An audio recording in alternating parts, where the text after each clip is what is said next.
Hello, I'm Chuck Smith. And I'm Carol Matriciana. Welcome to this edition of The Pagan Invasion. For nearly a century and a half, evolutionary thinking has made tremendous inroads into the hearts and minds of our scientific community.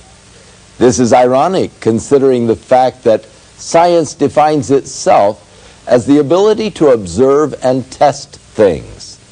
Yet no one has ever observed evolution taking place, and there is no conceivable way in which evolution can be tested. And as we have learned from a previous program, no hard evidence exists in the fossil record, or anywhere for that matter, to prove that evolution has ever occurred.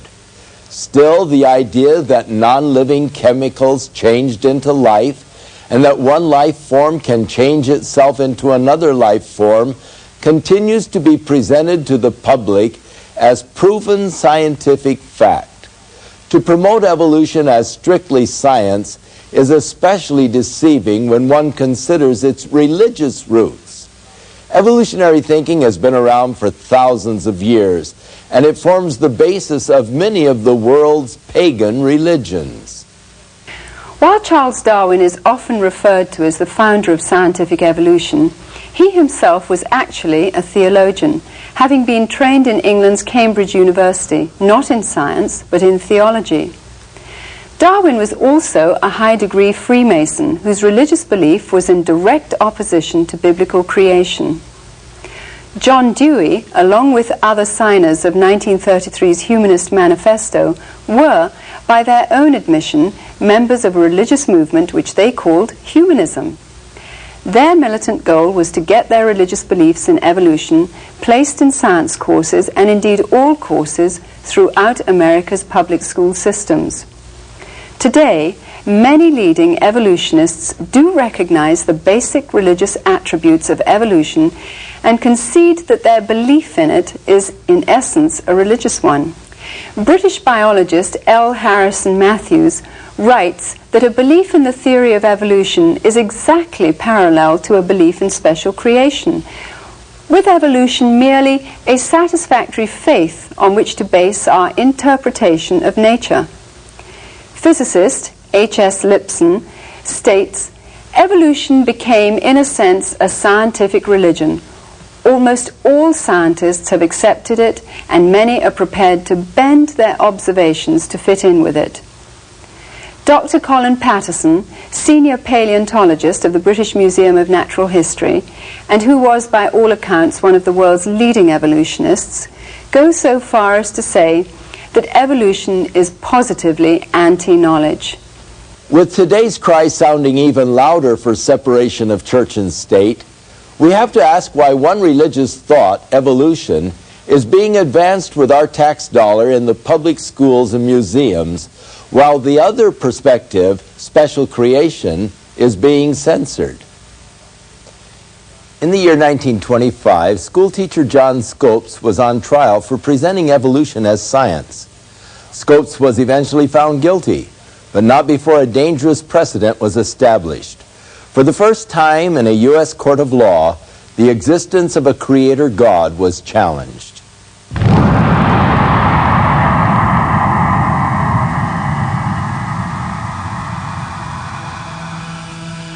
In July of 1925, the trial of the century took place in Dayton, Tennessee. For the first time in educational history in this land, the concept of a creator was totally challenged. This was the great turning point. Up till 1925, all of your science classes taught creation.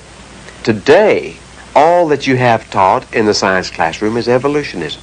John Scopes, a schoolteacher, was found guilty of violating Tennessee law, which prohibited the teaching of human evolution. Less than 10 years later, by 1933, the Humanist Manifesto was signed by a small but powerful group of people presenting themselves as a non-profit religion. Their religion was humanism, and it swept through the educational system through the zealous pursuits of John Dewey, a socialist and first president of the American Humanist Association. Today, public schools are the seminaries for Dewey's religion of humanism, and its doctrine of evolution dominates the educational system. Now, today we do have religion being taught in our public schools. The fundamental tenet of humanism, for instance, as listed right in the Humanist Manifesto. Tenet number 1, religious humanists regard the universe as self-existing. It was not created. Tenet number 2, man is the product of a long natural process, that is evolution. A very few people originally got control of our education system in this land. One of the things that was imperative for them to push through their programs was evolutionism. Most people do not believe that evolution happened. The fact that most scientists do, or practically all scientists do, is in a sense neither here nor there, because in fact we would like the ideas to get across to our students. The thing that the average Christian in America has never realized is that his tax dollars pay the school teacher's salary, they pay for the textbooks, and yet most parents still will not say one word about anything that happens in that classroom that disturbs them. For parents to allow a godless indoctrination in evolutionism is just unthinkable. Thousands of children are bused daily to our museums as part of school-sponsored field trips, where they're given crash courses in evolution. And just like in the Soviet Union, this religion of atheism is presented as fact, with no alternate viewpoints allowed to be expressed. Attorney Wendell Bird argued the case for balanced treatment of creation science and evolution before the U.S. Supreme Court. He is author of the book, The Origin of Species Revisited. To me, the basic issue is academic freedom, because no one's trying to exclude evolution from public schools while teaching a theory of creation. Instead, the evolutionists are trying to exclude alternatives, while, in general, defending the exclusive teaching of evolution. Well, I think creationism should be taught in schools simply because all good ideas should be taught in schools. I think we shouldn't be afraid of ideas, whether we oppose them or whether we're for them. I think we should expose everyone to both sides of the issue. 86% of the American public believes that the theory of evolution ought to be taught along with the scientific theory of creation, according to an AP NBC News nationwide poll. I think creation should be taught in schools because it's a part of what we are. I think it should be taught with an open mind, without religious intonations. Lawyers nationwide, more than 2 to 1, agree that it is constitutional to teach the theory of creation along with the theory of evolution. And lawyers better than 2 to 1 believe that both should be taught in public schools. Yes, creation should be taught in schools. Equal time should be given to evolution and creation. 42.3% of biology teachers believe in teaching a theory of creation along with the theory of evolution. And the same is true of school board members, 2/3, according to a poll by the American School Board Journal. The fact is that contrary to all of the smoke, the great majority of the American public feels that it is unfair to teach just the theory of evolution. No more than 6% have ever wanted only evolutionism taught, but there is such total domination and control in the scientific community that we still are placating the 6% of the people in this land who believe there is no God and believe that the universe created itself. Well, since there's no one answer and you can't prove the past yet, then both ideas should be taught. The only fair approach is to let the children hear all of the scientific information and make up their own minds.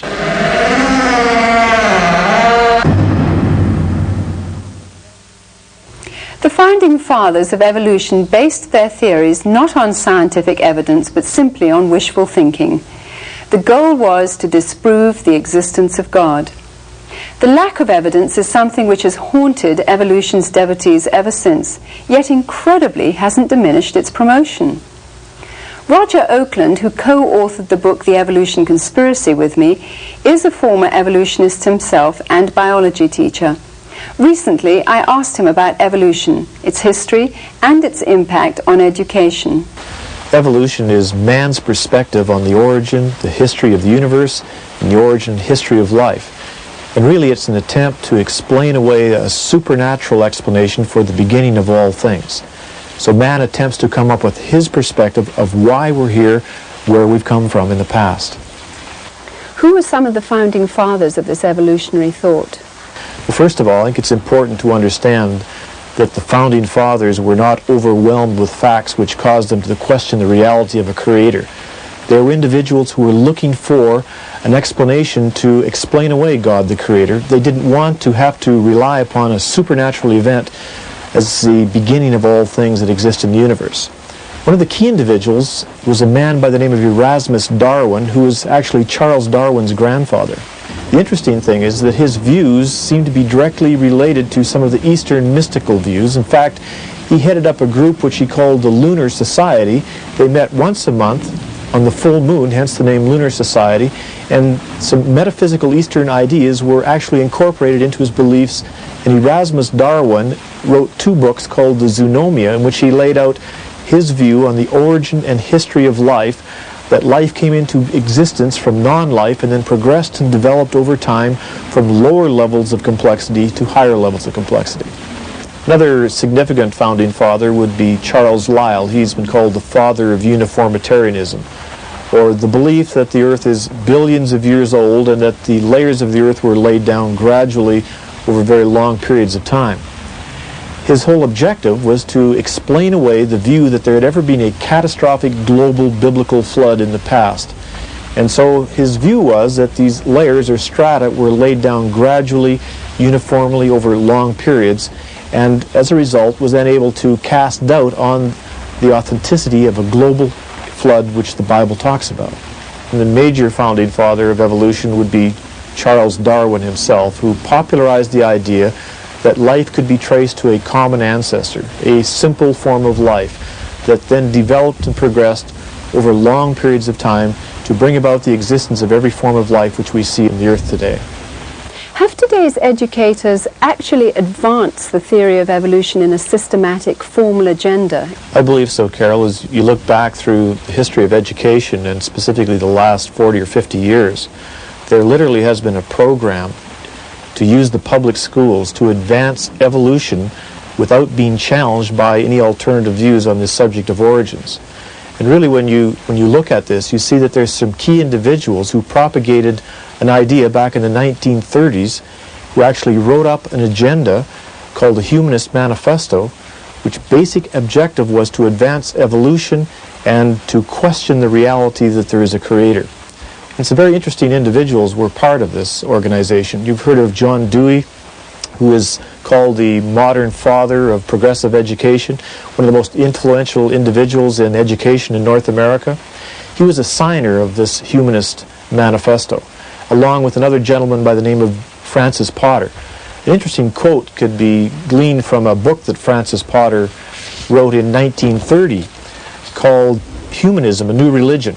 He stated, "Education is thus a powerful ally of humanism. What can a theistic Sunday school meeting for an hour once a week and teaching only a fraction of the children do to stem the tide of the 5-day program of humanistic teaching?"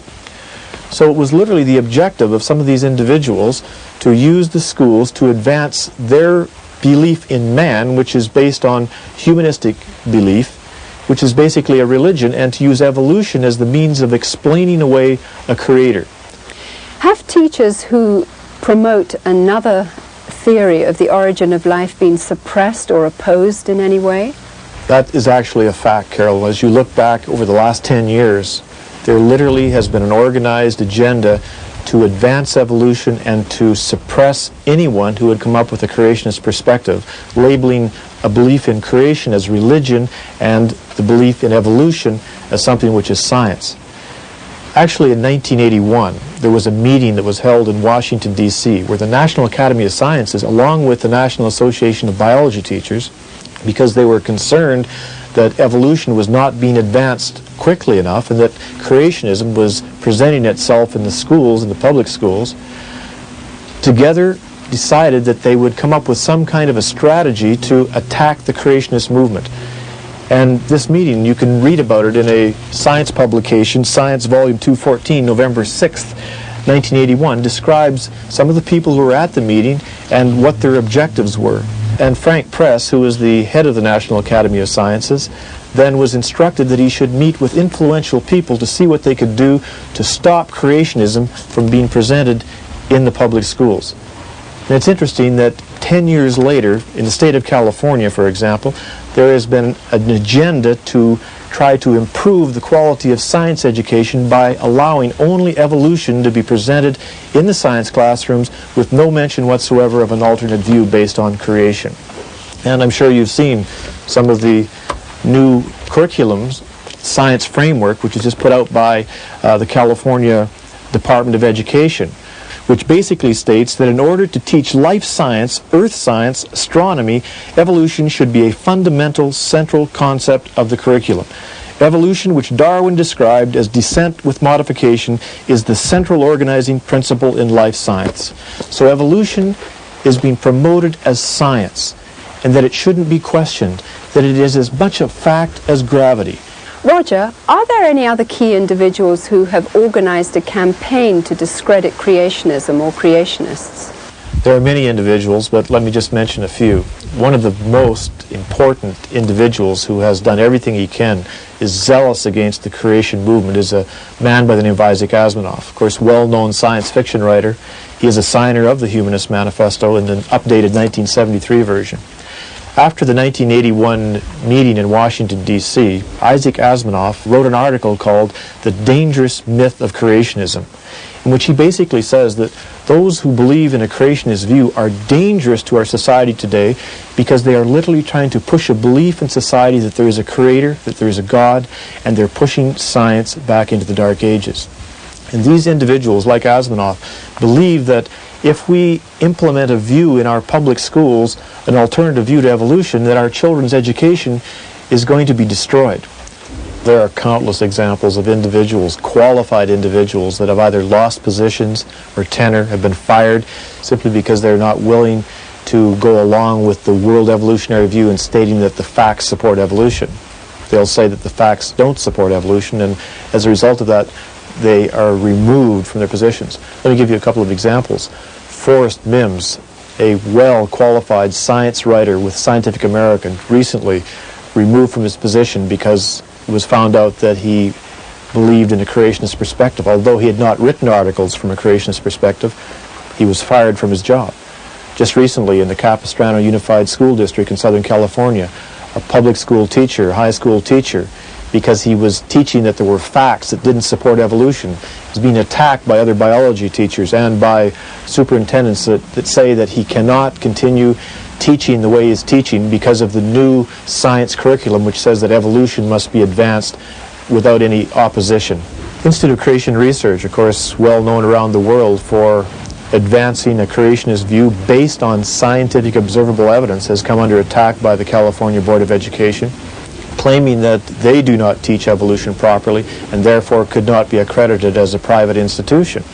So you can see there's all kinds of major confrontations which are occurring. Evolution is being advanced, and a belief that there's a creator is being attacked and literally abolished from the school system. Teaching our children to think logically and to think clearly. Isn't this the job of our educational system? Yet as the result of the exclusive teaching of evolution, students' sense of logic must be discarded. For example, if the intricately precise design of a Swiss watch is the result of a designer, what about, say, the human eye? Is it logical to assume that the eye had no designer, even though it is billions of times more intricate and precise in its design than a watch? And what about the DNA code found in each living cell?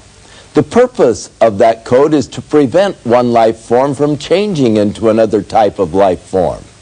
And yet, evolution is based on the idea that life forms must change into other types of life forms. Is that logical? Students are taught evolution as fact from kindergarten through university.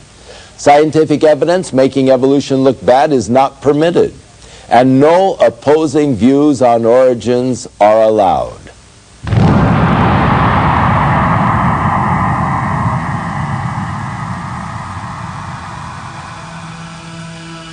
Should other concepts of how life got started be taught in the public schools?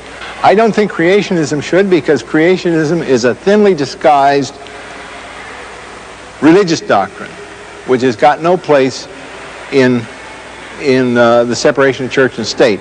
The main issue that is always raised in opposition to teaching all the scientific evidence on the subject of origins is that it violates separation of church and state to teach evidence that doesn't happen to support evolution.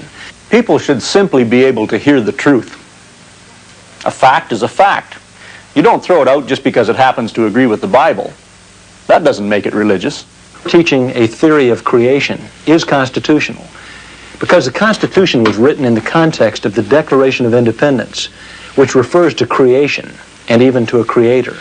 In response to public outcry for the presentation of creation science alongside evolution, Louisiana and Arkansas were the first states to pass laws mandating balanced treatment for both theories. It was agreed that only scientific data minus religious doctrines be presented in the classrooms. The Louisiana legislature in 1981 passed a law for, quote, balanced treatment of creation science and evolution. The law also defined what evolution is, quote, scientific evidence supporting evolution. It defined what creation science is, quote, scientific evidence supporting creation. Immediately, aggressive litigation was put into action by a powerful organization which is firmly directed against traditional Judeo-Christian principles. The influential ACLU, or American Civil Liberties Union, equipped with over 500 active attorneys, invested huge amounts of money and successfully protested the law. One of the biggest problems you have with the ACLU is that they're so well funded. They get millions and millions of dollars from large foundations and from wealthy people all across America. That's what they did to us. They tied us up in court in Louisiana. We filed a slim brief of 630 pages with 2,000 footnotes arguing that creation science is constitutional to teach, scientific in content, and as non-religious as evolution. The U.S. District Court judge entered a summary judgment against us nonetheless, saying that creation science involves the concept of creation, which implies a creator, which is inherently religious. The ACLU was able to convince the Supreme Court that creation science was basically religious. The court violated the Constitution by redefining the First Amendment author's intention, which is against favoring any one religion above another. In their decision, the Supreme Court favored naturalistic evolution, a belief of religious humanists. The scientific community is very seriously worried about the growth of creationism as an attack on the validity and the autonomy of science, and particularly in the insistence that creationism be taught in the public schools in science courses. There's a very strong network and general feeling that creation, theories of creation, maybe theories of abrupt appearance, are a menace to science. Let me mention several organizations that actively today try to prevent it from being taught in public schools. Committees of Correspondence, People for the American Way, the American Humanist Association, the American Civil Liberties Union, the American Association for the Advancement of Science, the National Academy of Sciences, the National Education Association, the National Association of Biology Teachers, and the Biological Sciences Curriculum Study. If there is one anti-scientific theory today that most threatens the whole nature of scientific inquiry, it is creationism. Today we really have an organized conspiracy in this country, in every state, that is organized to fight the open hearing of scientific evidences on origins. The result was the forming of a loose network of active organizations that will cooperate to combat the creationist intrusion into the public schools, public museums, national and state parks, and the governmental funding of science research. They have a very specific desire to preserve the exclusive teaching of evolution and to exclude any teaching of a scientific theory of creation or a scientific theory of abrupt appearance. That's censorship in my view. We have today what is unquestionably the worst case of censorship. Good scientific data that happens to make it look bad for evolution, but that is meticulously censored from the textbooks. in an American society where we have always taken great pride in freedom of expression, freedom of religion, freedom of belief, freedom of press, it's just so unfortunate that we have such great censorship in our scientific community today.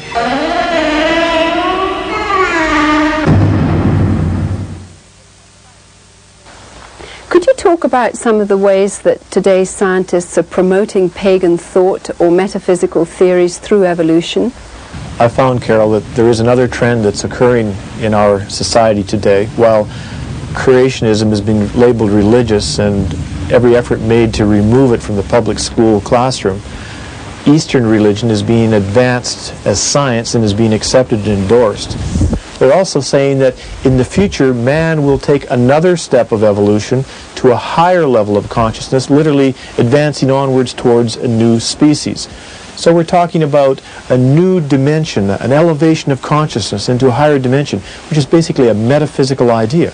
And these ideas are being advanced by many prominent people and are literally being endorsed by many educators. This idea of an elevation to a higher level of consciousness is an ancient idea. It originated in Babel.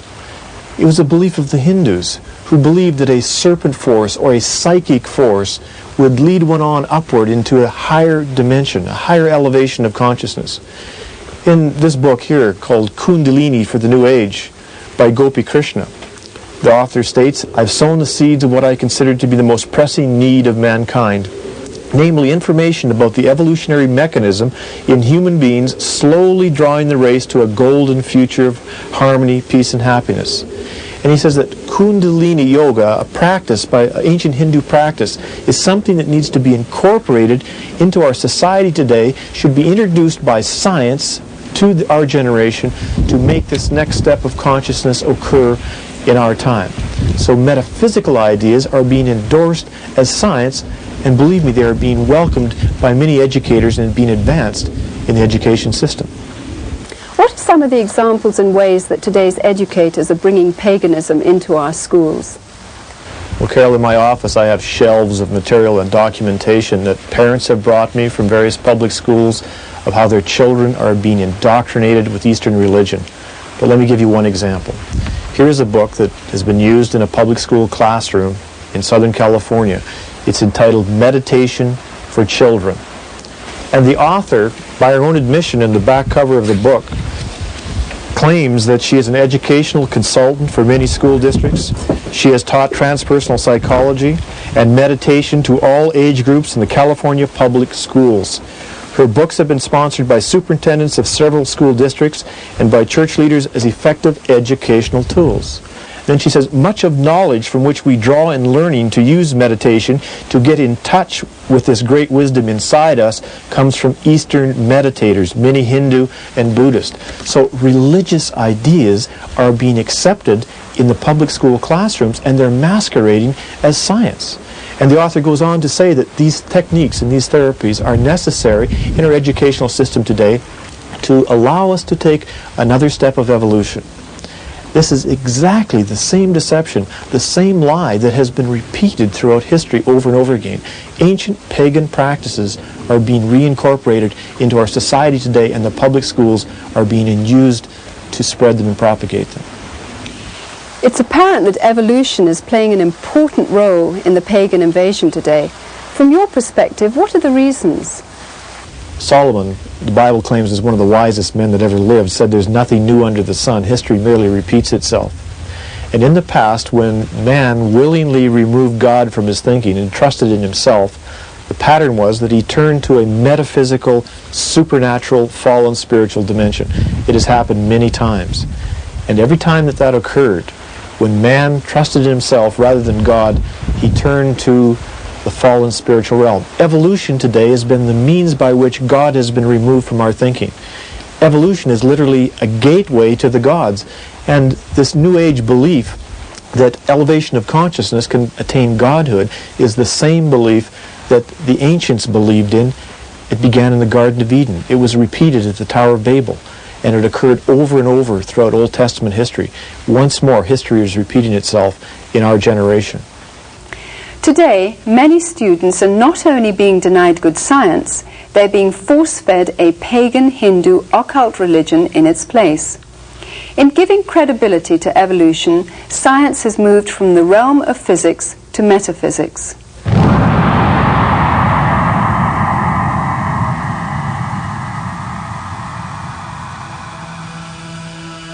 I think that man is evolving into a state of higher awareness, higher consciousness, higher vibration. And I think that the best representation that we have of man's movement in that direction is what's going on in the consciousness movement, New Age movement. Evolution is going on all the time. Many people believe, and I believe, that the purpose of life is to grow, and that you grow as much as you can in each lifetime. And of course, we believe in reincarnation. One prominent world religion today gaining much popularity through celebrities like Shirley MacLaine is known as the New Age movement or the New Consciousness movement. At its heart is reincarnation and karma, both part of evolution, which is based in Eastern mysticism. The New Age movement is asking us to recognize our oneness by accepting the idea that we all evolved from the same pond. And if we can unite our minds and spirits using techniques such as meditation and channeling, we can supposedly get incredible powers, achieve global unity. New Age is an interrelated network of various philosophies and political causes. Its goal is to promote an awareness of global oneness, physically and mystically. Everybody from Jesus Christ to Adolf Hitler would be seen as someone who we can identify with because we are all one. I think that certainly there is every potential for all of us as spiritual beings to merge as one. We've mastered the evolution of the physical body. We've mastered the evolution of the mind, or we're moving in that direction. So we're coming to a time where we're using this perfected, quasi-perfected body, this opening and perfecting mind, to access the true perfection of the universe, which is the spiritual dimension. According to New Agers, the next phase of mankind's evolution is elevation to godhood. They see the human race as a transitional form between apes and God. That's, I think, our purpose on earth, and I think we're understanding that, is to make ourselves whole, to become one with ourselves, and then to realize our godhood. And I believe that everyone has Christ consciousness within themselves, and all they need to do is go inside and realize that and bring it forward and be that Christ consciousness. Evolution, whether biological or mystical, is man's way to explain away God and his creation and put man in God's place. Man has basically got the biological future of the earth in his hands. He can control evolution. We're in a time now where man is literally taking control of his own evolution, taking control of where mankind goes, both individually and collectively. I believe that the New Age movement is heading into the mainstream of American consciousness, and I think that it's going to get there by exposure in the mass media. The ideas, the concepts, the principles, the psychology, the spirituality. I think that this is a movement that will go all the way around the earth and ultimately serve as a vehicle to transform levels of consciousness that will allow us to live in a more natural, harmonious way with the elements and with the universe. The desire for godhood, which is the goal of the New Age consciousness movement, is the same thing that brought about the fall of man. In being our own gods, we can justify our behavior and are accountable to no one. In the Bible, Romans chapter 1 warns us about the natural consequences of rejecting God, the Creator. It results in man becoming involved in wickedness and moral corruption. If there is a moral governor in the universe, then each person in this universe is responsible to that moral governor. The easiest thing in man's mind to do is just to dismiss the possibility of that moral governorship. Adolf Hitler used the Darwinian thesis of natural selection, the survival of the fittest, to weed out who he considered to be the inferior strand of humanity. He brutally tortured and killed 12 million people. 6 million Jews and 6 million non-Jews. In effect, we are doing the same thing today with abortion, euthanasia, and infanticide, weeding out those whom we consider to be unwanted persons. Since 1973 in the USA alone, nearly 25 million unborn human beings were killed by abortion. That is one baby every 20 seconds. If we deny that man is created in the image and likeness of God, then we lose the dignity and purpose of life. If we agree with the evolutionary premise that we are no more than evolved animals, then humankind loses all moral perspectives. We can either choose to look to evolution for the answers, or we can choose to consider an alternative. Just look at the vastness of the universe with its galaxies, solar systems, the planets, all circulating in perfect precision. There are more stars than grains of sand in all the world. Just think of the complexity of life, the intricacies of the eye, the ear, the heart, or the human brain. Is it logical to assume it all happened by random chance? Or was there an awesome creator and designer behind it all? The Bible says that man is without excuse because all around him he can see through the evidence of nature the mighty workings of a creator God.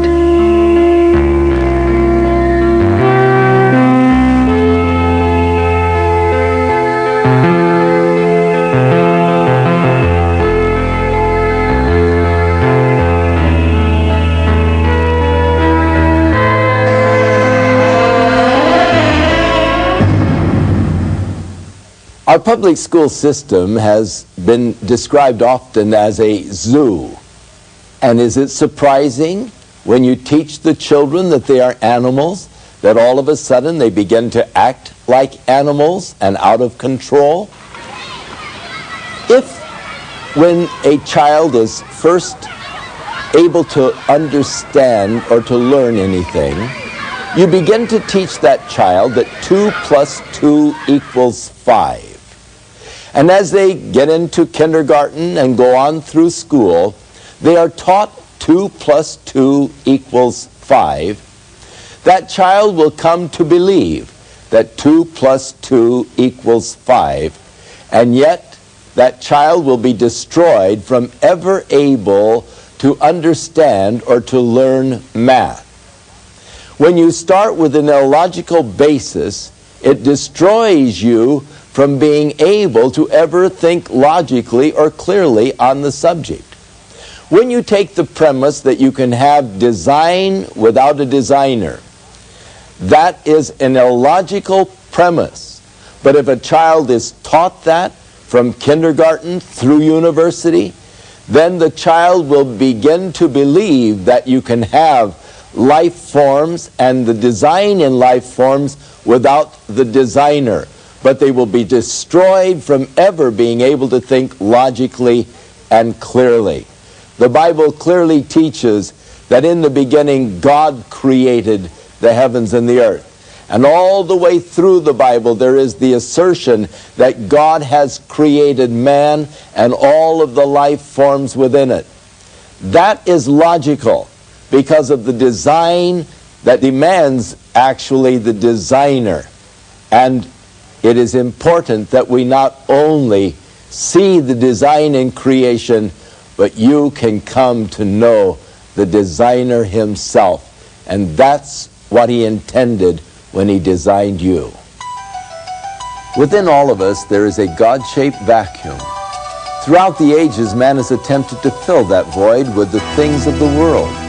But it is only through a relationship with our Creator that we can be truly satisfied. His Holy Scriptures reveal the way in which we can be reconciled to God, and that is through the provisions of His Son, Jesus Christ. I'm Chuck Smith. And I'm Carol Matriciana. Join us again for another edition of The Pagan Invasion.